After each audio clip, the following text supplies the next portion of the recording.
Assalamu alaikum, bienvenue à tous, j'espère que vous allez très bien, puisque aujourd'hui nous allons voir un verset qui est très important. Ce verset, il est le suivant.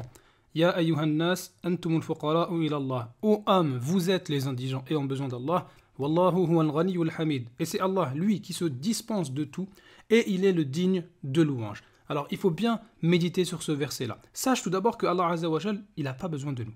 Alors que nous, on a besoin de lui. Alors réfléchis 2 minutes avec moi sur ton besoin vis-à-vis de lui. Tout d'abord, qui est concerné par ce verset-là? Ya ayyuhan nas, ô homme, il y a qui dedans? Eh bien, il y a tout le monde. Il y a les croyants, les mécréants, les bons, les mauvais, les riches, les pauvres, les enfants, les adolescents, les adultes, les grands-pères, le mécanicien, le médecin, le boulanger, l'ingénieur, le bac plus 5, le bac moins 5.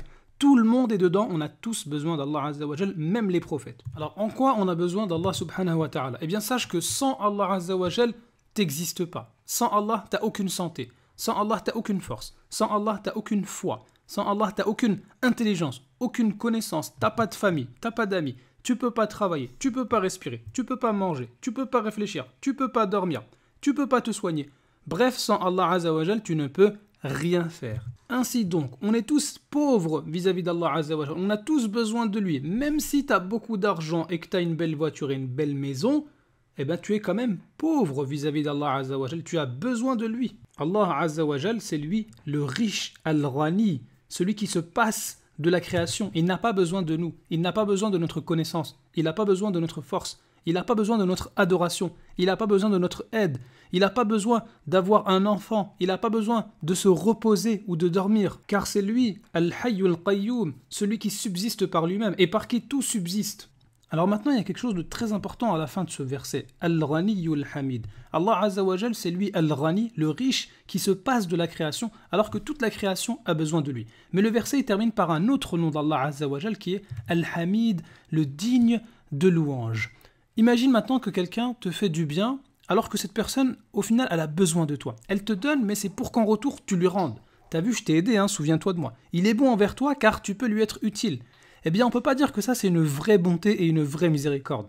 La vraie bonté, c'est pas ça. C'est de donner sans attendre en retour. De donner même à celui qui ne peut pas te rendre. Eh bien, Allah Azza wa Jal, il est Al-Ghaniyyu dhur Rahmah. Il est le riche qui se passe de la création, mais qui est plein de miséricorde. Allah Azza wa Jal, il nous donne alors qu'il n'a pas besoin de nous. Il nous fait miséricorde alors qu'on ne lui est pas utile.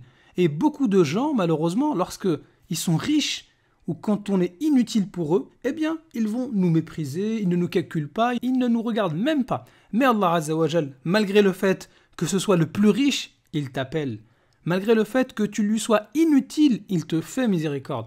Malgré le fait que tu sois inutile à Allah Azza wa Jal, il te propose de te faire aimer par lui. Et ça nous montre à quel point la miséricorde d'Allah Azza wa Jal, elle est vaste. Il nous fait miséricorde alors qu'il n'a pas besoin de nous. C'est ça la vraie miséricorde. Alors maintenant, pour terminer, comment ces deux noms d'Allah, subhanahu wa ta'ala, ils vont avoir un impact dans ta vie de tous les jours? Eh bien, premièrement, tu vas reconnaître ta pauvreté. Et plus tu reconnais qu'Allah Azza wa Jal, c'est lui le riche qui se passe de la création, et plus tu reconnaîtras que toi, tu es le pauvre, celui qui ne peut pas se passer de son créateur ne serait-ce qu'une seule seconde.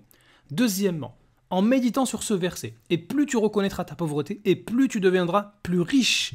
Plus tu reconnais que toutes les créatures sont pauvres et ont besoin d'Allah Azza wa Jal, plus tu vas t'enrichir, non pas auprès des créatures qui sont pauvres comme toi, mais auprès du Créateur qui est le riche par excellence.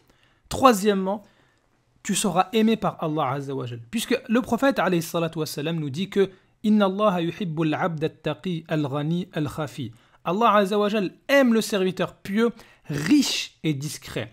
Et la richesse dont il est question ici, c'est la richesse de l'âme. Le fait de te satisfaire de ce que Allah Azza wa Jal t'a donné. Même s'il y a des gens plus riches que toi, toi dans ton cœur tu es plus riche que eux, puisque tu te satisfais de ce que le Créateur Tabaraka wa Ta'ala t'a donné. Et tu te passes de ce que possèdent les créatures, puisque tu sais qu'elles sont comme toi, elles sont pauvres vis-à-vis du Créateur.